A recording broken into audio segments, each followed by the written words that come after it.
구독과 좋아요, 알림 설정 잊지 마세요. 안녕하세요. 오디오로 듣는 키워드 경제. 저는 윤 기자입니다. 네, 안녕하세요. 저는 팟캐하는 김 기자입니다. 네, 얼마 전에 크리스마스가 지나갔죠. 아쉬웠어요. 금방 지나가서. 너무 금방 지나갔나요? 예. 원래 작년에도 하루였고 올해도 하루였는데요. 올해는 희한하게 눈이 안 오고 비가 와 돼가지고. 네, 맞습니다. 산타클로스 하면 김 기자님은 무엇이 가장 먼저 떠오르세요? 빨간색 그 외투가 생각이 나죠. 네, 저는 어렸을 적에 크리스마스 이브날 음, 머리맡에 양말을 두고 산타 할아버지를 기다렸던 그런 기억이 가장 먼저 떠오릅니다. 음, 바로 선물이죠. 저는 산타클로스 하면 선물이 가장 먼저 떠올라요. 증시에도 산타와 관련된 키워드가 있습니다. 증시에 선물을 준다는 의미의 용어죠. 산타 랠리입니다. 에요. 연말이 되면 증시가 상승하는 현상을 바로 산타 랠리라고 해요. 또 새해 관련된 증시 키워드도 있습니다. 1월 효과라는 단어인데요. 이 1월 효과라는 용어는 1월 연초에 증시가 상승할 것이라는 기대감에 실제로 상승장이 나타난다는 의미에서 사용이 되고 있습니다. 주식시장이 원래 이렇게 기대감에 따라 움직이기는 하지만 왜 연말에, 연초에 이런 단어가 생기고 연말에 증시가 상승하는지 궁금하시죠? 그냥 연말에는 사람 기분이 들떠 있잖아요. 네. 그런 것도 있을 것 같고 또 주식으로 봤을 땐 배당을 한창 하는 그거니까 그런 거가 좀 상관이 있지 않을까요? 네, 맞습니다. 우선 크리스마스, 연말이 되면 이제 좀 들뜨게 되죠. 그렇죠. 그래서 소비가 늘어나게 됩니다. 연인이나 가족끼리 선물을 챙기기도 하고 또 기념일을 맞아서 공연을 보러 가거나 또 근사한 레스토랑에서 이제 좀 비싼 저녁을 먹기도 합니다. 또 송년회도 많이 하죠. 12월에는 강남역 근처에 식당을 예약하기가 하늘의 별따기라고 하더라고요. 저는 12월에는 강남을 안 가요. 왜 밤에는 사람이 너무 많아서요? 맞아요. 홍대도 안 가요. 사람이 많아가지고. 근데 저희가 지금 녹음하고 있는 곳이 홍대입니다. 예. 저희 네이버 파트너 스퀘어 홍대점에서 녹음을 하고 있고요. 맞아. 네이버 파트너스께 얘기를 해줘야 되는데 지금까지 저희가 까먹고 안 하고 있어요. 예. 네, 그래서 지금 예. 갑자기 생각날 때 이렇게 얘기를 했습니다. 어쨌든 12월에는 이렇게 저녁 식당 장소를 찾기도 굉장히 어려울 때예요. 또 최근에는 기업들도 연차 소진을 독려를 하는 추세예요. 그러다 보니까 직장인들도 연말에 이제 그 연차 소진을 하기 위해서 연휴를 맞이한다던가 예. 아니면 좀 그 여행을 많이 가기도 합니다. 또 연말 보너스나 인센티브가 나오기도 하죠. 이러한 크리스마스의 파급 효과가 증시로도 이어지는 것입니다. 주가에 긍정적인 영향을 미치는 기업의 매출 증대와 시장의 유동성 확대가 12월에 동시에 일어나는 셈이죠. 그래서 이러한 증시 상승 현상을 산타 랠리라고 부르기 시작했습니다. 용어 자체는 참 귀여운 것 같아요. 그쵸. 이게 듣기만 해도 좀 예. 약간 기분이 좋아지죠? 그렇다면 산타 랠리가 정말로 일어나고 있을까요? 올해는 미국과 한국에서도 산타 랠리가 나타나고 있습니다. 사실 한국은 산타 랠리가 아주 조금 좀 약하기는 해요. 이 에피소드를 녹음하는 날이 2019년 12월 30일이에요. 미국의 S&P 500 지수와 나스닥 지수 그리고 다운존스 지수는 사상 최고 수준을 최근에 이제 계속 나타나고 있어요. 사상 최고 수준이에요? 네, 계속 오르고 있어요. 여기는 언제까지 올라가는 거예요? 언제까지 올라갈까요? 끝없이 올라가는 것 같아요. 예. 약간 부럽긴 합니다. 산타 랠리뿐만 아니라 또 이제 미국과 중국의 무역 협상 타결 소식과 함께 미국 제조업 경기 관련 지표인 제조업 산업 생산 지표의 2019년 11월 수치가 또 이제 2018년 2월 이후 가장 높은 증가율을 기록했다는 그런 소식이 들려왔어요. 또 2019년 미국의 3분기 국내 총생산 성장률 잠정치는 전분기 대비 연율 환산 2.1%를 기록을 했습니다. 전분기 대비 2%요? 와. 네. 예. 굉장하죠. 미국이 이렇게 좀 이제 경기가 활성화되고 있다, 회복하고 있다라는 소식도 들려오다 보니까 미국의 증시가 계속 상승을 하고 있습니다. 역시 천조국 돈을 찍어낸 천조국은 다르긴 하네요. 역시. 네, 예. 우리나라는 이제 증시가 계속 박스피에 머물고 있기는 하죠. 우리나라 코스피 지수도 최근에 좀 오르기는 했어요. 2019년 하반기 중 최고 이제 높은 수준을 보이고 있기는 하지만 뭐 연 전체를 비하면은 좀 약간 미국을 따라가지는 못하고 있고요. 또 코스닥 지수도 12월 들어 상승하기는 했는데 2019년 전체 기준을 봤을 때는 그렇게 높은 수준은 아닙니다. 네. 2019년 말고 그 이전에도 산타 랠리가 있었는지 한번 살펴볼게요. 미국은 2018년 12월 S&P 500 지수가 하락 마감을 했었어요. 이때를 제외를 하면은 대부분 산타 랠리가 진행이 됐습니다. 당시 2018년 12월 뉴스에는 38년 만에 처음으로 산타 랠리가 실종됐다라고 보도를 했을 정도예요. 그러니까 그 전에는 계속 이제 산타 랠리가 이어졌다는 의미겠죠. 2018년에 미국에 어떤 일이 있었냐 보면 미국 연방 정부의 일시 업무 중지인 셧다운이 있었고요. 이게 이제 주식 시장에 악재로 작용을 하게 됐습니다. 반면 우리나라는 산타 랠리가 사실 흔하게 나타나는 현상은 아니에요. 2009년부터 2018년까지 12월 코스피가 상승한 시기는 딱 4차례에 불과했습니다.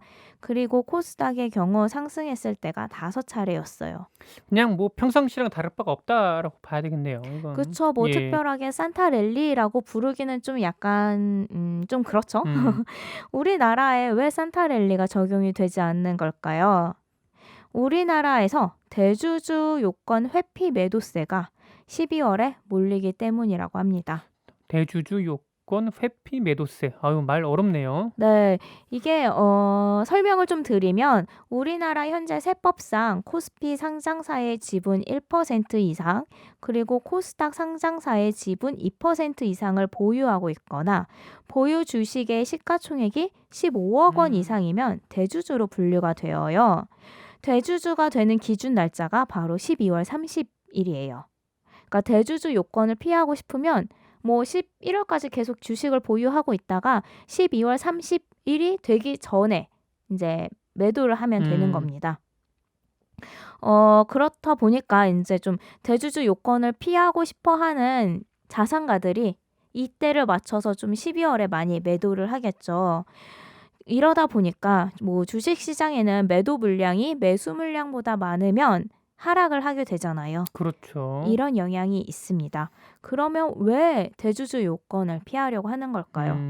대주주로 인정이 되면 주식 매도 시 양도세를 20에서 30% 내야 하기 때문입니다. 특히나 2020년 4월부터는 대주주 요건이 더 낮아져요. 2020년 4월부터는 보유 주식 시총이 10억 원 이상이 되면은 대주주로 이렇게 인정이 됩니다. 기존에는 이 시총이 15억 원 이상이어야 대주주였는데 4월부터는 10억 원 이상이죠. 부럽네요. 저도 대주주 되고 싶어요.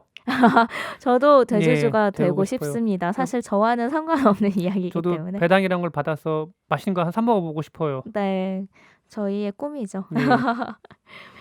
그럼 산타 랠리는 지금까지 알아봤고요. 그렇다면 1월 효과는 어떨까요? 국내 주식시장 과거 사례를 보면은 1월 효과는 꽤 있었던 것으로 나타납니다. 2010년 이후 1월 코스피는 총 6차례 상승을 했고요. 코스닥은 총 7차례 상승을 했습니다. 1월에는 12월에 개인 투자자들이 매도했던 매물을 다시 매수하는 시기이기도 하고요.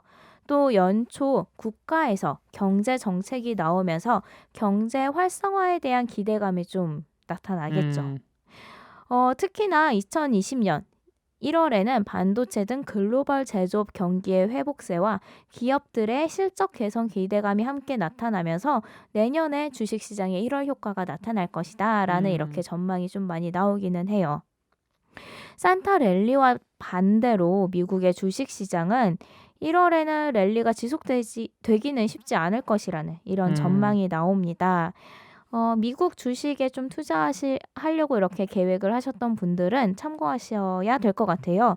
미국에서는 연초에 개인 투자자들이 세금 납부를 위해 보유 주식을 매도할 가능성이 있으며 연말에 거둔 이익에 대한 차익 실현 매물이 나올 수 있기 때문이라고 해요. 항상 주식 시장이 상승한 이후에는 주가가 오른 만큼의 수익을 이제 현금화하기 위해서 그 차익 실현 매물이 나오기 때문에 이제 주가가 약간의 조정을 보이는 그런 시기가 나오기도 합니다. 과거 1월 증시 사례를 보면 주요 선진국에서의 1월 효과는 볼 수 없었습니다. 글로벌 자산 운용사인 슈로더 투자 신탁 운용이 분석한 1987년 이래 미국 증시 월간 성과를 보면 1월의 성적은 다른 월에 비해서 뭐 크게 좋지는 음. 않았었어요. 물론 상승률을 나타내기는 했는데 막 엄청나게 상승률이 높았던 건 아닙니다. 1월 효과도 미국 증시에서 나온 말이기 때문에 사실 뭐 기대감을 완전히 버릴 수는 없겠죠. 주식시장에서의 이런 캘린더 효과는 산타 랠리 그리고 1월 효과 외에도 몇 가지가 더 있다고 합니다. 잠깐 설명을 드릴게요. 캘린더 효과 중에서 주말 효과라는 용어가 있어요. 주식장은 평일에만 열리잖아요.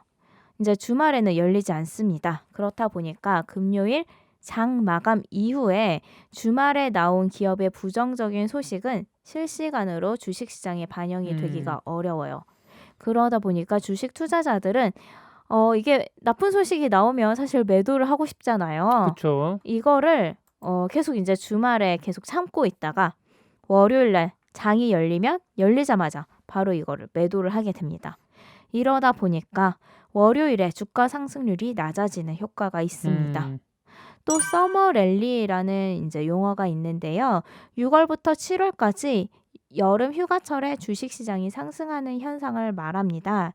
개인 투자자나 펀드 매니저들이 휴가를 떠나기 전에 이제 가을 주식 시장을 기대를 하면서 미리 이제 주식을 매수한 다음에 장기 휴가를 떠나죠. 이러한 매수 물량이 많아지면서 주식 시장이 전반적으로 상승을 하게 됩니다. 반대로 역서머 랠리도 있어요.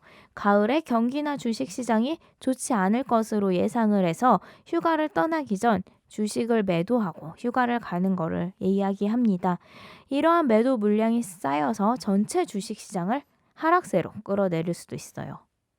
또 새 정부가 출범할 시점에 기대감으로 인한 주가가 상승하는 것을 허니문 랠리라고도 합니다. 보통 이제 새 정부가 들어서면 경제 성장에 대한 기대감이 좀 있잖아요.